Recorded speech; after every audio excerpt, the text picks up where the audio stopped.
Hi, my name is Tamara, and you are watching Things Even a Monkey Should Know.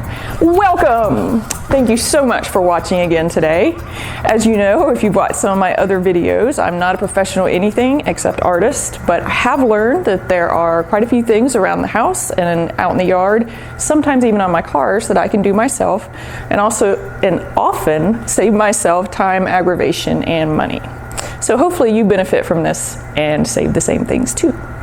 So today we are going to be looking at the process of revitalizing a kitchen by painting over the old kitchen cabinets. And the process that we'll be looking at actually applies to pretty much any wooden object. So today we will be doing all the materials gathering and prep work, because if you don't get the prep right, then your final product is not going to be great. So let's get started.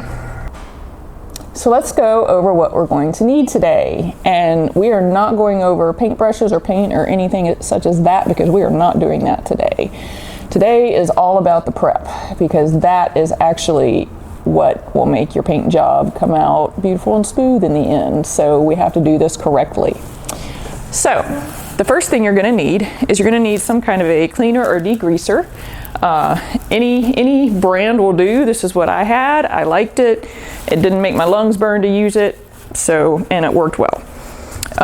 You will need gloves, because even though this doesn't burn your lungs, who knows what it has in it, so I'd rather not get it on my skin, and y'all shouldn't either. And I don't care what kind of gloves you use, it doesn't seem to eat them, so just as long as they block moisture. You will need a towel. A rag towel, let's be specific. I like terry cloth for this particular application, because it acts kind of like a really soft sandpaper, and it really helps to get any built up gunk off. Now that being said, you also need sandpaper. I don't really have a preferred brand, but I do love it whenever I can find an assorted pack like this, because I know that I'm going to have every grit in here that I need. If you're only wanting to purchase one grit in particular, I would get the 180, because that's what we're going to use the most of. You will need also, well, you don't have to have this, but having a little palm sander will save you a world of grief, and you can get the cheapest one you can find. This one was $13, and I've had it for over 5 years, so not too bad. You will need some wood filler. Again, whatever brand you want is great. This is the one that I have and that I use. I like the way it stains, I like the way it paints. It doesn't shrink as much as some of the others, but whatever you have. You need something to protect your little eyeballs so that you don't accidentally splash some degreaser in them or anything else. And again, you can have goggles, you can have glasses, I don't care, just protect your eyes. You need something to protect your lungs. This is overkill. It works, it doesn't matter. You can use just anything that will filter out dust particles. You need a screwdriver, or even better if you have a powered driver or drill, but you need something to be able to take apart whatever it is you're working on. So whether you're taking doors off cabinets, or you're taking, just taking parts off of whatever wooden thing you're going to be painting today or tomorrow. If you are doing cabinets, you will want to have a pin, because whenever you take cabinet doors off, you should number them so that you can put them back in the same location, because it'll save you a world of grief whenever you go to reinstall the hinges. You need to have, of course, whatever wooden object it is that you're going to be refinishing. So in our case, or my piece that I'm going to be working on is a door from one of our old cabinets. I think that is it. So there's one last thing that you need today that, oh my goodness, I almost forgot, and y'all would have been so mad at me for this. You need a tube of caulk, and I don't care what color it is, I don't care what brand it is, I don't care whatever. All I care about is that it says that it is paintable. We want paintable caulk. That's the important thing. You also need to have a caulk gun so that you have something with which to squeeze that caulk out of the tube. And you need to have a blade or a sharp pair of scissors or something to make a nice angle whenever we cut the end of it off. And that, my friends, is actually it. So the first thing we're going to do is remove all the hardware and the stuff from this that we don't want to paint. Now, let's pretend for a second, in case you're doing cabinet doors, that you are just starting to remove the doors from your cabinets. Whenever you take these hinges off, you want to go ahead and mark them, like with a number or a letter of the alphabet. I really don't care. But underneath your hinges, you are always going to have a spot that you can mark so that you know which number of door this is and where it goes back to. So I just marked mine around my kitchen, 1, 2, 3, 4, 5, 6. And I knew where number 1 started, so it made it really easy whenever I went to put these back on. Wherever you choose to mark it, I'm just going to put a 1 on this one. The main thing is just to make sure that you don't paint back over that and make it where you cannot see which door is which. All right, so we have number 1. And then we're going to go ahead and remove, I don't know if my arm is in y'all's way or not, I hope not. We're going to go ahead and remove the cabinet pole. And in this case, we're also going to replace the cabinet pole. So we want to go ahead and close up these holes, which we will do in just a few minutes.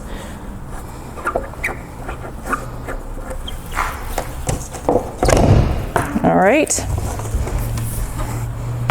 First step down. And depending on how many doors you have, this can really take a long time, believe it or not. But I promise it's worth it in the end. The next thing that we're going to do is we're going to go ahead and we're going to clean this. So we're going to put on our gloves to protect us from whatever is in this crud cutter or whatever you have. We're also going to put on our protective eyewear because we want to make sure we don't splash anything in our eyes. And all I'm going to do, and you'll want to do this over every surface that you're going to be painting, is just give it a good coating of that stuff. And now this door was not actually in a kitchen, so it's more dusty than actually disgusting and dirty. But the doors that were in my actual kitchen were so gummed up with stuff that it took me about 5 different times of spraying and scrubbing, and it just took a lot of work to get them where they didn't have stuff all over them anymore. But see, this is not something probably that I would clean with normally, because it does start to remove the shine from these cabinets, which is great. That's exactly what we want. Whatever this clear is, we want it roughed up so that it will accept paint. And this is a polyurethane based clear that is on these cabinets. My point being that it actually doesn't really matter what your cabinets are coated in, because the paint that we're going to use in the end is going to paint over everything. There we go. So now you get the fun of cleaning all your cabinets. Yeah, see, that was mostly dust, a little filth. The next thing we're going to go ahead and do is we are going to go ahead and fill these holes right now. And you want to keep your glove on so you don't necessarily get wood filler all over your fingers, mostly because it's messy. And we're going to poke the filler into those holes that we want to fill as best as possible. Now, if you are changing out your hinges, you would also go ahead and you would fill the hinge holes at this point, but I am not changing the hinge, so I am leaving those alone. Now, you're going to want to do this from both sides. There's no really good way to do it except just to get it in there as well as you can. And since these are rather deep, areas to fill. Normally you'd only need to wait about 15 minutes when you're filling with wood filler, but in this case we'll wait about an hour before we go back in to sand them. And you may check on them in the course of that hour and make sure that the filler is still mounted up a little bit out of the hole. And if it's not, if it's dried and shrunk and sunk down into the hole, go ahead and put a little more on top, because we want to have a smooth surface whenever we are done sanding this down. And I know I've gotten a little bit too much out here, but if you want to, you can go ahead and clean up the excess. I'm not going to, because I'm going to use my palm sander on it anyways, so I'm not terribly concerned about it. But I am going to put a little prop. I just have a little tube, a little cardboard tube that I'm going to put underneath this so that it can get air on both sides and hopefully help it to dry more quickly. So I let this dry for about an hour, maybe a little bit more, because I went off and did some other stuff. And now, see how it's gotten lighter. I also came through and I knocked off some of the biggest, thickest chunks of this so that it would get dry. So now I'm going to go ahead and I'm going to knock this down to where the wood filler is smoothish, or at least it's closer to the level of the rest of the door. So I'm going to just use an 80 grit sandpaper. This is probably the only time I'm going to use this, because I'm just trying to quickly get that knocked down. And I like to tear my sandpaper up into quarters, not only because then it's really easy to use with the hand sander. Well, it's the only way to use it with the hand sander, or the palm sander I mean, but also because it makes it a lot easier for me to use it myself, because it's less cumbersome than a full sheet. So just going to sand off this little bit here. And it doesn't have to be perfect. I'm just trying to knock off the biggest part of it. All right, so that was pretty good. I guess I can get rid of my prop.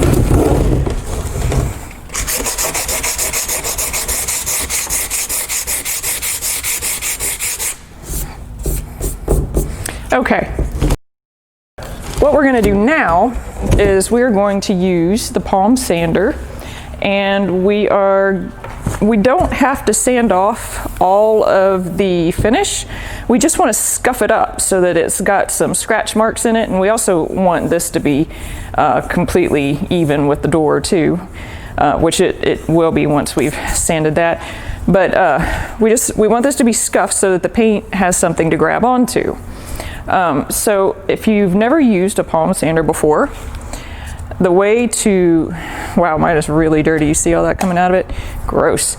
And these things, by the way, these little bags, they don't really catch anything. They're kind of more for looks and to look like they were trying to make it where it catches dust. But anyway, all that aside, to change out the sandpaper, you usually have these little clips on each side, and see how that's connected to the holder back here.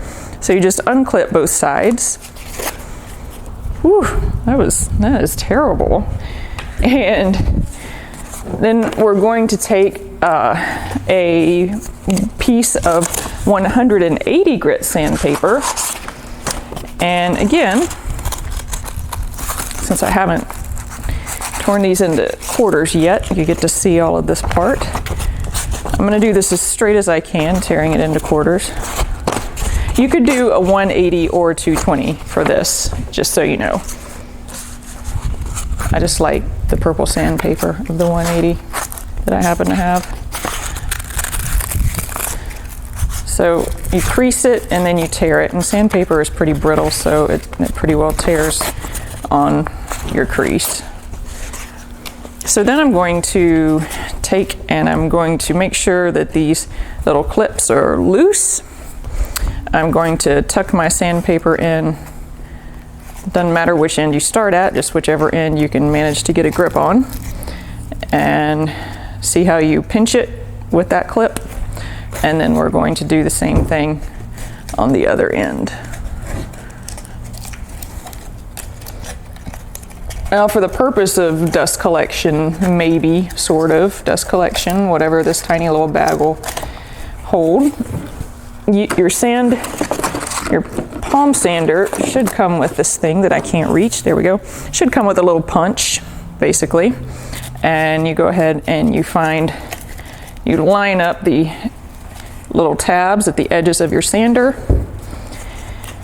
and punch it to make the holes so that some dust will suck through there and into that bag anyways.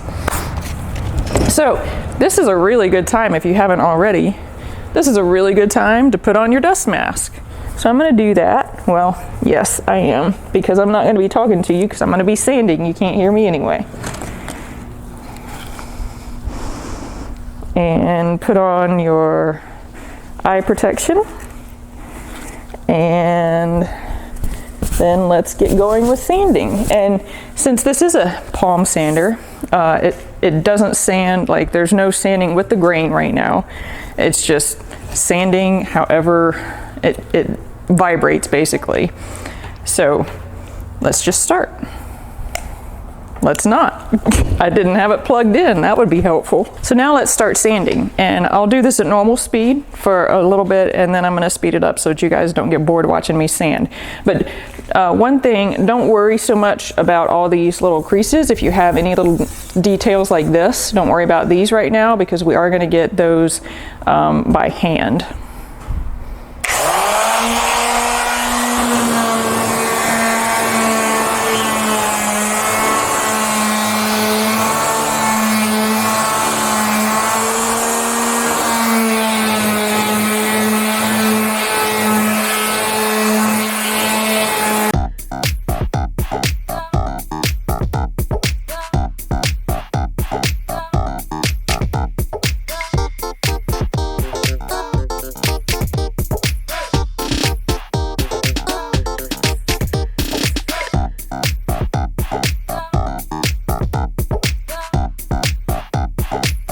Now we're going to take a fresh piece of 180 sandpaper, and by the way, the reason I said it doesn't matter if you use 180 or 220, the paint that we're going to be using on this, the primer and the paint, are going to fill in any little scratches potentially made by the sandpaper, so that's why it really doesn't matter. Our main purpose is just to get the sort of gloss off of this.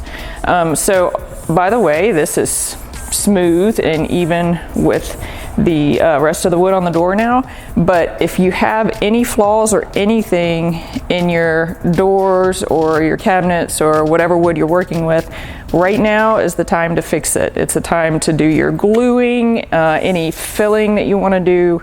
This is it. Do it before we start painting or priming or anything else.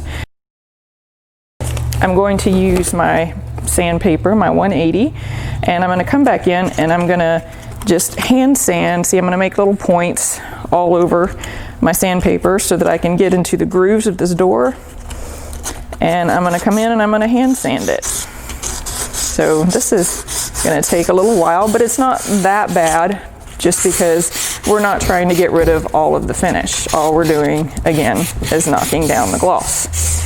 While I do this, I'm also going to come in and I'm going to sand in these curves. Now honestly, I've seen people do this both ways. Some people do not sand with the grain whenever they hand sand on these things, whenever they're going to be painted. And you don't have to, but I will tell you that after you paint it, if you sand it against the grain, it does alter the grain of this a little bit, and if you look really closely, you can see it, and you can tell that somebody sanded the wrong way. So it's your choice.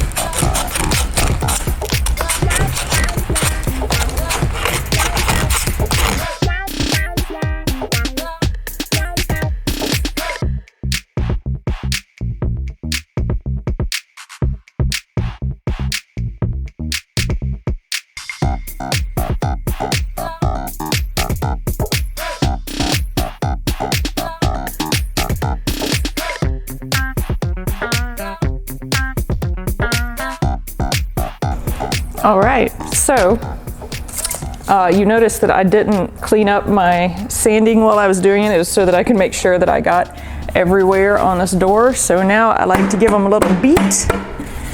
You don't have to do this. You could also use like an old paintbrush and you could kind of brush some of this off.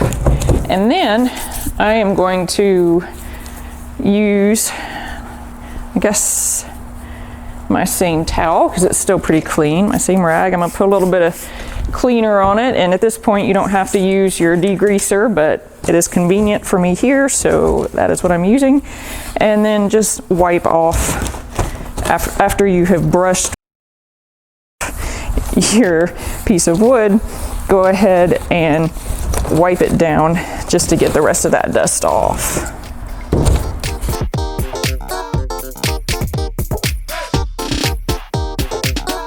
I think we are clean and ready to go. I just want you all to note that you can still see just a tiny bit of shine here.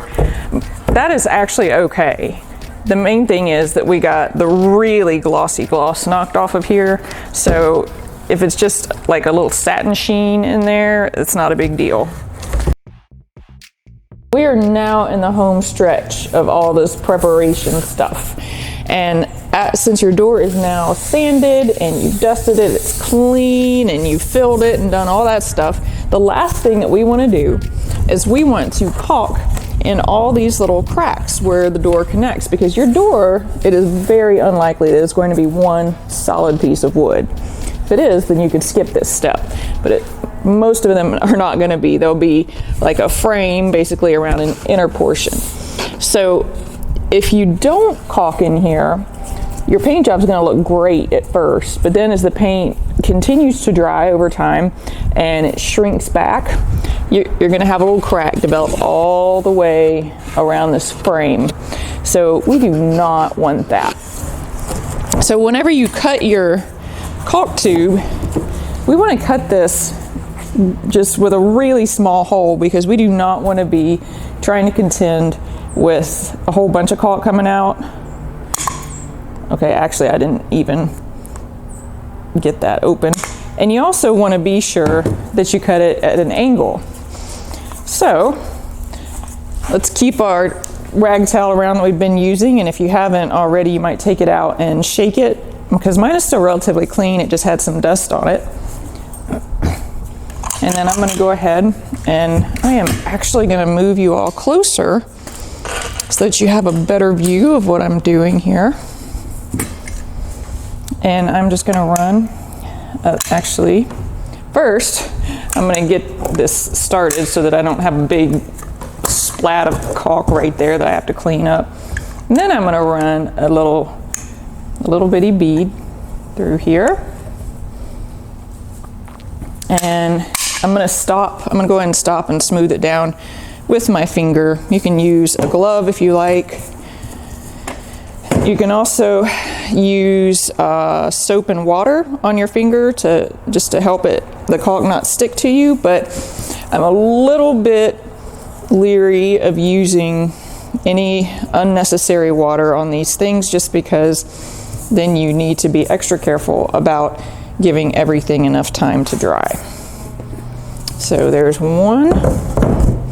Make sure that you get everything filled in, because I had a little bitty hole there in the corner. Wow, I just made it bigger. I don't even know how I did that. So I'm going to go ahead and do this next side.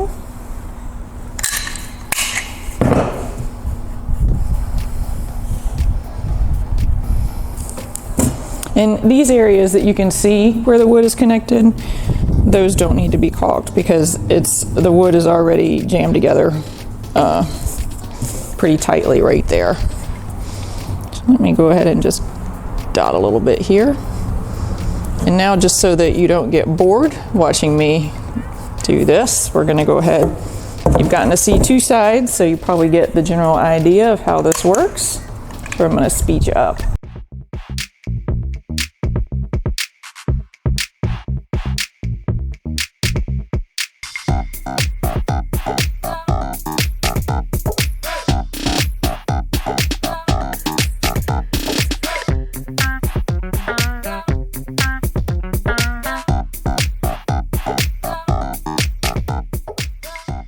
So I did the front and the back.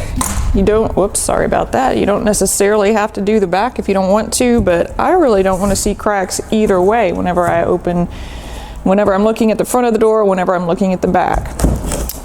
If you have trim on your cabinets, if you're doing cabinets, if you have trim at the base of them, like a shoe molding or a quarter round or anything like that, this is a good time to also go ahead and caulk the little crease between that and the main cabinet, because this will help that to look like one solid piece instead of two pieces put together. So that wasn't so bad, right? I mean, I know that doing prep work in comparison to the excitement of painting something and seeing it transform, prep work is boring. But you will be so happy in the end that you did everything that you did today, because your paint job is going to turn out beautiful. So at this point, you should have your cabinets or cabinet doors or furniture or whatever piece of wood you're working with. You should have it all patched up, sanded, cleaned, ready to go for next time when we're going to do primer and painting.